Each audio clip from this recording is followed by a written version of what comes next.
Have you ever heard a story so strange, so unsettling, that it stays with you long after you've heard it? Today, we're rediving into one of the greatest maritime mysteries of all time. The eerie tale of the Mary Celeste. This isn't just a ghost story sailors tell. It's a real-life historical puzzle that has baffled experts for over 150 years. What happened to the 10 souls aboard this ship?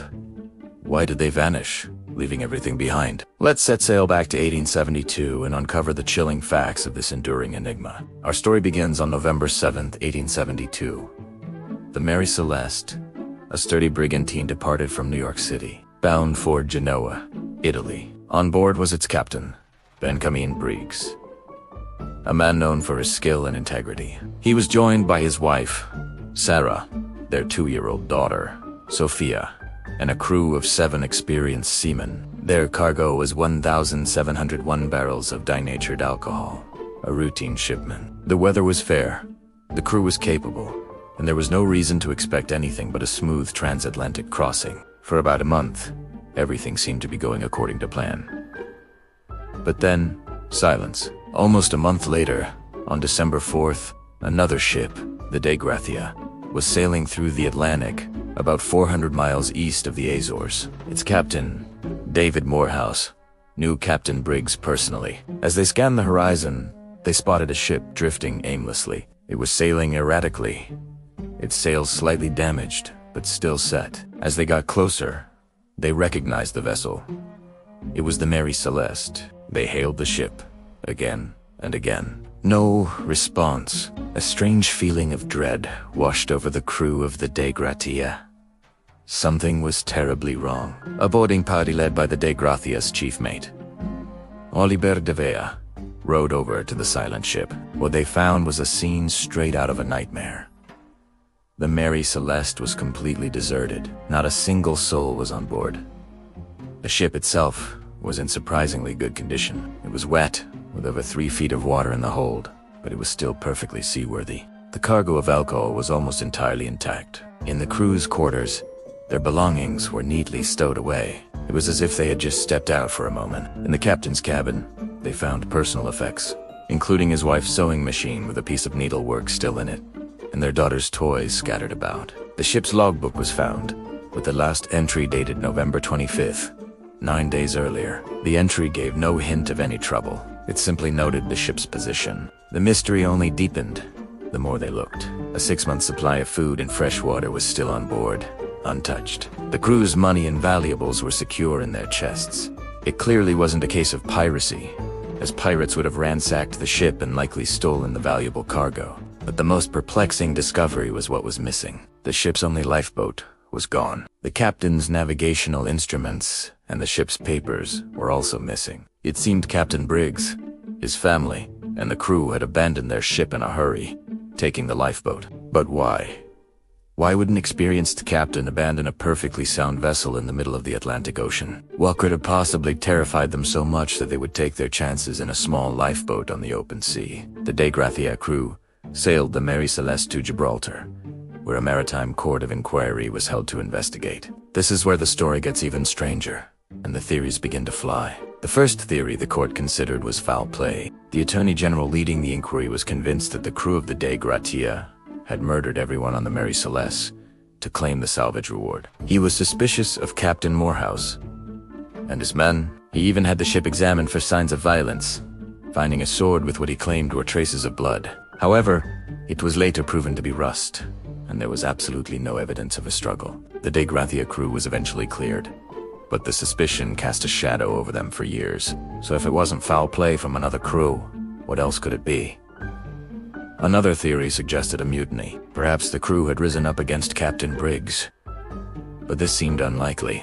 Briggs was known as a fair and respected captain, and the crew was hand-picked and experienced. Plus, if there had been a mutiny, why would the mutineers then abandon the ship they had just taken over, leaving behind their possessions? It just didn't add up. This leads us to one of the most popular and plausible theories.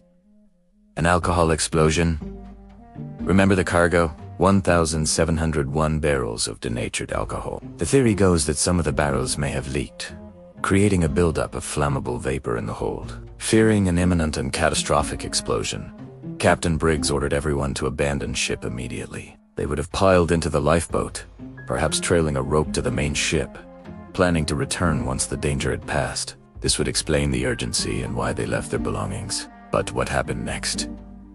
Perhaps the rope snapped, or a sudden storm swept them away, leaving them lost at sea while the Mary Celeste drifted on without them. It's a compelling idea. In 2006, a documentary team even recreated the conditions and managed to create a pressure wave explosion that would have been terrifying, but wouldn't have left scorch marks, fitting the state of the ship.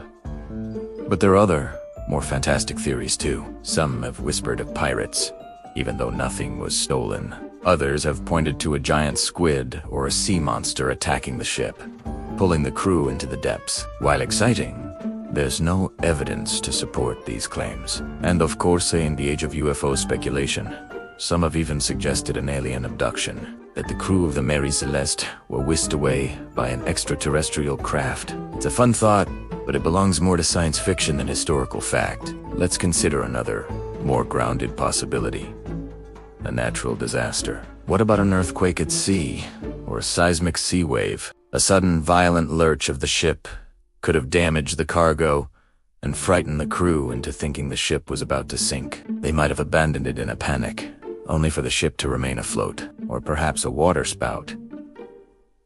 A tornado over the sea appeared suddenly. Faced with such a terrifying force of nature, abandoning the ship for the relative safety of the lifeboat might have seemed like the only option. But again, once in the lifeboat, they would have been at the mercy of the vast, unforgiving ocean. One last theory centers on the captain himself. Captain Briggs was sailing with his wife and young child. Perhaps the child, Sophia, became gravely ill, or maybe the captain, worried about the leaking alcohol and the potential danger to his family, made a cautious but ultimately fatal decision. He might have thought it was safer to wait out the perceived danger in the lifeboat, a safe distance from the ship. It was a calculated risk, but one that went horribly wrong. It's a tragic thought, painting Captain Briggs not as a panicked man, but as a protective father and husband whose best intentions led to disaster.